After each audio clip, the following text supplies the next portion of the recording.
wabarakatuh. Kali ini saya akan mempresentasikan yaitu UAS dari AI Ketenaga Listrikan.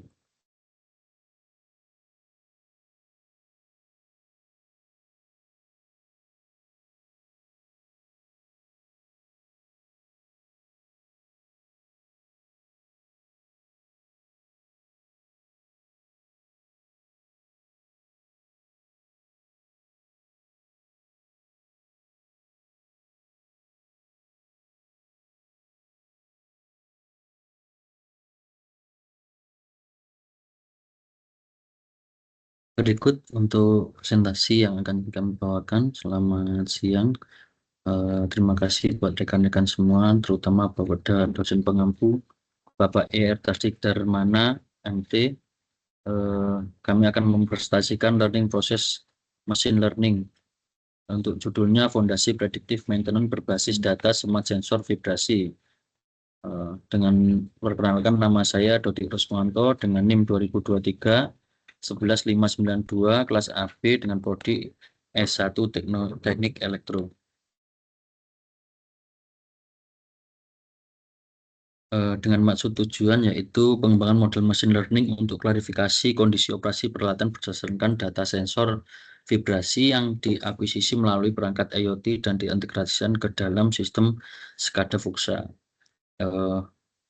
Dengan mengetahui pola hubungan antara parameter vibrasi dengan kondisi fisik peralatan. Kemudian membangun model decision tree untuk memprediksi status kondisi peralatan secara instan dan menjadi dasar dalam penyusunan rekomendasi otomatisasi guna mendukung implementasi retrofit smart transmitter atau juga disebut dengan sensor smart vibrasi berbasis AI dengan parameter yaitu antara 25 Hz dikatakan normal, untuk unbalance dikatakan naik ketika RMS naik, ketika frekuensi 25 Hz, dan misalignment ketika frekuensi 50 Hz, dan bearing dimit di 19 Hz, dan kurtosis tinggi. Parameter data input sensor vibrasi dashboard yaitu RPM menunjukkan jumlah putaran poros motor setiap menit sebagai indikator kondisi operasi mesin. Kemudian suhu, nilai temperatur motor yang diperoleh secara real time untuk memantau kondisi thermal peralatan. RMS getaran atau root mean square ini nilai rata-rata efektif getaran yang menggambarkan tingkat keseluruhan vibrasi pada mesin. Kemudian peak getaran atau menunjukkan amplitudo getaran maksimum yang terjadi proses pengukuran atau nilai puncak getaran. Ini biasanya disebut juga spektrum untuk menggambarkan. Kemudian kurtosis, indeks impuls getaran, menggambarkan tingkat impuls atau kejutan pada sinyal getaran sehingga dapat membantu mendeteksi kerusakan dini pada bearing atau komponen mekanis. Kemudian crash factor atau ratio peak terhadap RMS. Perbandingan antara nilai peak dan RMS yang digunakan sebagai indikator awal adanya kerusakan bearing atau ketidaknormalan getaran. Kemudian frekuensi dominan. Dominan frekuensi ini dengan amplitudo terbesar berdasarkan hasil analisis fast Fourier transform atau FFT yang digunakan untuk mengidentifikasi sumber utama getaran. Nah, seluruh parameter di atas dikumpulkan oleh sensor vibrasi dan dikirim secara real time melalui perangkat IoT menuju sistem monitoring SCADA untuk analisis dan digunakan model machine learning. Alur kerja machine learning yaitu data sensor vibrasi rapid miner ini kita masukkan retrieve data, kemudian select atribut ini, kita di set role, kemudian replace missing value ini bersihkan data dari nilai yang hilang atau tidak valid. Kemudian split validation ini bagi data menjadi data training dan data testing, misal 70% dan 30%. Kemudian decision tree, pemodelan, bangun model decision tree untuk mengklasifikasi kondisi mesin, kemudian gunakan model untuk memprediksi status kondisi mesin pada data testing, dan hasil performa evaluasi ini model akurasi, precision, recall, F1 source confusion metric. Data getaran dari sensor AS5600 dikirim secara wireless melalui LoRa SX1278 ke LoRa Gateway. Kemudian diteruskan ke MQTT broker atau cloud server dan disimpan sebagai datasheet. Datasheet tersebut kemudian diolah menjadi rapid miner untuk membangun model machine learning Decision tree yang mampu mengklasifikasikan kondisi mesin menjadi normal, unbalanced, main alignment, atau bearing di max. Berikut data yang akan kita masukkan ke dalam data tree atau validasi data. Data masukan ini, data sensor vibrasi dari AS5600 via LoRa Gateway, kemudian data trainingnya 70%, data testing 30%. Di dalam split validation ini kemudian menghasilkan model, dan di apply model pengujian, evaluasi performance, dan hasil di apply model seperti itu. Ini adalah model mohon keputusan atau decision tree, model mohon keputusan, klarifikasi model mesin berdasarkan data sensor vibrasi. Ini contoh model, dan kita langsung akan praktekkan ke menggunakan aplikasi RapidMiner-nya.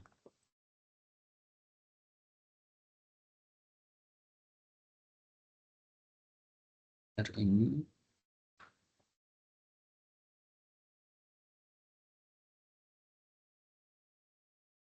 berikut kita akan mempraktekkan yaitu bagaimana cara menggunakan RapidMiner. Kita akan mengimpor data dulu, yaitu data yang sudah kita sediakan untuk kita dicoba sebagai praktikum di RapidMiner ini. Data tersebut kita input, kemudian kita pastikan data tersebut sudah masuk dengan baik, tidak ada tanda tanya atau error. Kemudian kita next untuk memastikan data tersebut sudah terbaca sebagai data integer dan data real atau data polynomial. Kemudian setelah terbaca dengan sesuai, maka kita masukkan dan pilih data tersebut akan kita simpan di mana. Setelah data tersebut kita simpan di, misal di local repository, kita klik finish. Ketika data sudah masuk dengan normal, di sini kita cek satu persatu, tidak ada yang korup. Kemudian kita akan lanjut ke desain awal untuk mempraktikkan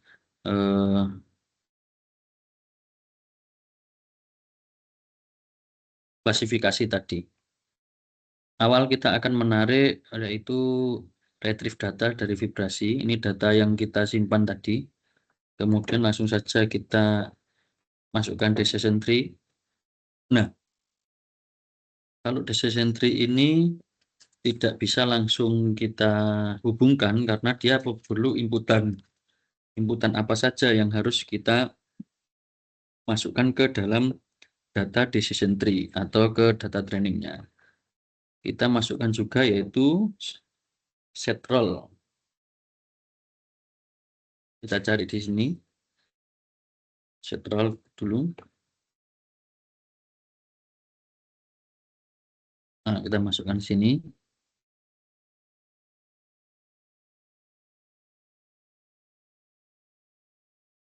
Kemudian kita hubungkan satu persatu. Ini untuk modelnya langsung kita hubungkan dan kita coba run. Setelah run kita tidak bisa, kita klik saja di sini untuk mencari problemnya. Dan kita mau cari frekuensi dominan. Karena ini kita hapus dulu, sorry. Kita cari di sini di frekuensi dominan, dan ini kita buatkan label saja.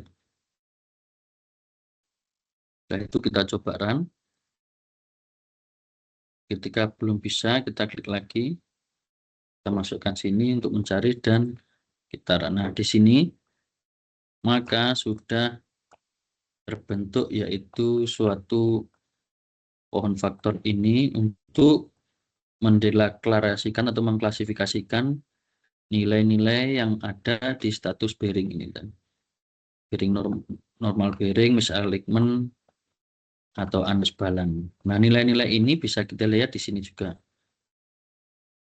ada data yang tadi. Kemudian ketika kita ingin membaca dengan cara lain, kita juga bisa merubah di desain ini, di settle-nya ini. Kita cari bukan terhadap frekuensi dominan, melainkan terhadap RPM misal, atau terhadap kurtosis. Kita apply saja, kemudian kita run lagi. maka di sini data yang disediakan oleh decision tree ini akan berbeda. Dia akan ada perkalian terhadap crash factor. Jadi nilai ini akan keluar dengan nilai dari kurtosis tadi. Ini akan mempermudah PDM atau engineering untuk menganalisis data dari vibrasi yang sudah kita ambil. Kita coba sekali lagi untuk set roll ini bisa kita ubah-ubah menjadi misal terhadap peak RMS-nya. Nah, kemudian kita run lagi, maka tampilannya akan berubah juga. Jadi nilai analisis ini akan berubah sesuai kemauan kita. Mau kita ambil dari data mana, kenaikan temperaturnya saja, atau dia juga akan dikenaikan yang lainnya. Kemudian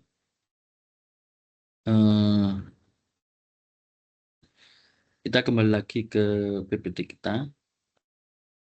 Ini contoh model keputusan tadi yang sudah kita praktekkan. Dari situ baru kita dapat yaitu ketika motor beroperasi atau motor beroperasi dengan temperatur di bawah 50 atau sama dengan atau di bawah 49, itu normal kondisi dengan catatan RSM rendah, frekuensi dominan di antara 25 Hz. Kemudian ketika lebih dari 49, itu ada dua pilihan. Ketika RMS tingkat getaran keseluruhan, maka ada dua pilihan. Ketika dia kurang dari atau sama dengan 3,5, maka frekuensi dominan ini komponen utama getaran FFT itu mengakibatkan dua klasifikasi yaitu unbalance. Data nomor 6 sampai 10, kemudian RMS-nya 2.65 mm per second. Frekuensi dominan di antara 25 Hz. Kemudian ketika misalignment, data nomor 11 dan 15, RMS 4,2 dan 4,82 mm per second, frekuensi dominan di 50 Hz. Ini bisa dinyatakan bahwa motor dalam keadaan misalignment. Dan bearing Dmax ini, dia akan cenderung di lebih dari 3,5 bearing Dmax, kerusakan bearing. Data dari nomor 16 dan 20. Namun itu dibarengi juga dengan RMS 5,61 sampai 6,58 milisekund per detik dan frekuensi dominan di 99 Hz. Keterangan parameter yaitu suhu, temperatur motor, RMS, kemudian root mean square getaran, frekuensi dominan dan frekuensi terbesar hasil FFT, dan kelas kondisi normal unbalance misalignment bearing Dmax yaitu diwarnai dengan tanda hijau, orange, kuning, dan merah. Dalam ini mempermudah untuk tampilan ketika mengirim data untuk monitoring secara berkelanjutan. Misal ditampilkan di dalam monitor untuk diketahui oleh operasi. Ini interpretasi diagnostik ambang batasnya, yaitu kondisi normal. Data tersebut sudah ada di data tabel tadi. Nah, kemudian kesimpulan dari fondasi predictive maintenance berbasis data sensor vibrasi. Data sensor vibrasi AS5600 via LoRa untuk klarifikasi kondisi mesin. Parameter dominan indikator utama. Parameter getaran, RMS, peak, kurtosis, crash, faktor, dan frekuensi dominan menjadi penentu utama dalam klasifikasi kondisi mesin.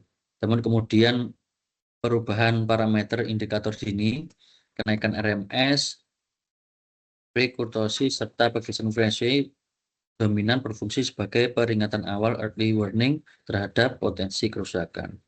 Kemudian integrasi masa depan, yaitu kombinasi parameter dominan ini selaras dengan prinsip predictive maintenance, sehingga decision tree yang dibangun dapat diimplementasikan langsung sebagai early warning system pada antarmuka SCADA Fluxa, atau bisa kita sebut dengan DHMI juga, Human Monitoring Interface.